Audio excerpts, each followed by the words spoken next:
بیپاریان وایي چې تاریخ کې اول ځل د پیاز د 1 کیلو بیه د 350 روپو ته رسیدلې ده او سسمو کې د پیازو د 1 کیلو بیه 320 روپۍ ده. پوهان وایي چې هیواد کې د پیازو کربنده کمه شوې ده او بیا څه خلک د پیازو شوی فصل نورو هیوادونو ته لیږي چې لږ بلې د پیازو بیه ګرانه شوې ده. پیاز د ورګرانېدو مین وجه هم دغه ده چې پیداوار کم دی او کم چې پیاز شوي دي په هغه د ملک نه بهر ځي.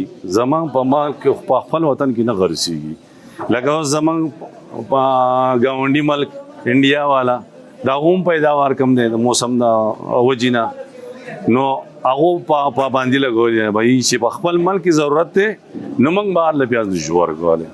بیپاریان وایي چې منډیانو ته ډېر کم پیاز راځي او خرڅ یې هم کم دی ځکه چې عام خلک په دې ګرانه بیه پیاز نشي اخیستی. مزدور کاره طبقه وایي چې موږ په خپلو مزدورۍ کې اوړه نشو پوره کولی نو په دې بیه به پیاز څه واخلو. زه خو دومره جاړې وکړم چې بچوله اوړه والم که پیاز والم که غوړي والم که چینی والم 1000 روپۍ جاړې ده، کله یا کله نه. پیاز خو 3-4 میاشتې کېږي چې نه مې اخیستی.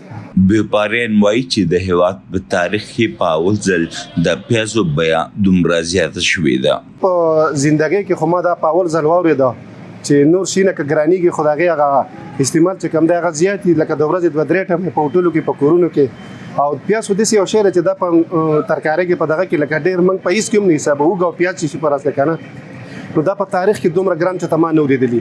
بیپاریان وایي که حکومت بهر هیوادونو ته د پیازو لیږل باندې بندیز ولګوي نو زر به پیاز ارزان شي. کم 25-30% چې شی دی هغې کې به هم دونه توپان باندې نه راته چې نن په 1500 روپۍ باندې لوکل د پیازو دړۍ ملاوي. بیپاریان وایي چې په ګاونډي هیواد هندوستان کې سږکال د پیازو پیداوار کم شوی دی نو هندوستان حکومت چې ډیرو هیوادونو باندې پیاز خرڅوي نو تیر کال یې په 8 دسمبر په پیازو بهر هیوادونو ته په تګ بندیز لګولی و چې لږ بلې په هندوستان کې پیاز ارزان دي. فیاض ظفر، وایس اف امریکا، ډیوه.